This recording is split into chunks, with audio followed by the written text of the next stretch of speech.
marka hore soo dhow magacaaga saddexan barnaamij garashoodaag ma la socotaa hadaad la socotid maxaa si gaar ah kuu soo jeedtay bismillaah magacayga waa Ilyas Cabdinaasir Maxamed barnaamijka garashoodaag horta waxa ii soo jeetay ama horta waa la socdaa waa dhigeystaa waxa si gaar ii soo jeetay marka laga hadlayo xalinta khilaafaadka iyo colaadaha kale markii la xalinayo kale isdhexgalka bulshada kale dib u heshiisiinta kale waxyaabahaas kale markii laga hadlayo si fiican ii soo jeetay waaya deegaanka ku nooshahay waxyaabaha saameynta badan ku yeeshay ku soo noqnoqday markasta caqabada ku ah maxaa kamid ah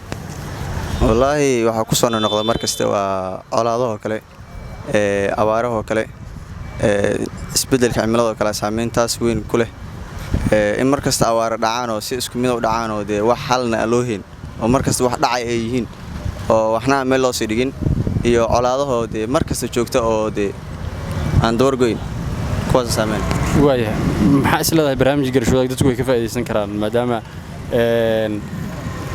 Facebook-ina lagala socdo raadiyaashin laga socdo meeyaha miiga uu gaaray goobaha colaaduhu ka dhacaan lagala socdo dadka khubarada arrimahaas ku xeel dheer ay barnaamijka inta badan lagu marti qaado ma isleedahay waa loo baahan yahay in la sii joogteeyo oo barnaamijkii socdo wallaahi waa loo baahan yahay waxaan u maleynayaa hadda dad badan oo wax kale aaminsanaa ama fikir kale aaminsanaa inuu isbedel weyn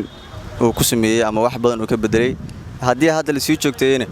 wax saameyntu hadda yeeshay mid ka badan buu yeelanayaa dadka khubaradaana waxay ku sii dhiirigelinayaan sida garashoodaag oo kale inay mataqaanaa ayagana wax ay ka qabtaan wax un ay ka qabtaan ama kaalin un ka qaataan waaka isbedelka cimiladu kaalin dhibaatinta lag buu deegaanka u geystay anagoo og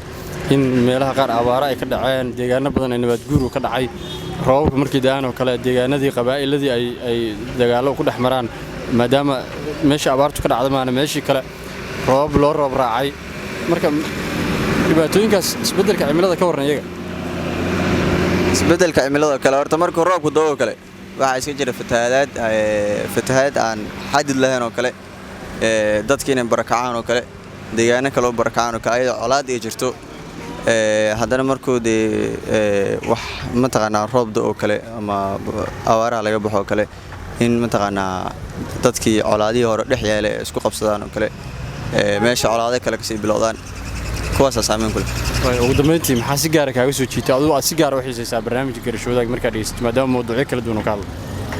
barnaamijka garashoodaag horta waxay soo jiitay waxay tahay horta markii la xalinayo khilaafaadka kale markii khilaafaadka la xalinayo kale markii su'aalaha la weydiinayo kale ama qofka martida oo kale la weydiinayo su'aalaha sida hadda ramadaanka oo kale hadda markii su'aal laga weydiinayo kale adigu sida sheekooyinka oo kale waxyaabo badan waa wax loo baahan yahay oo umleena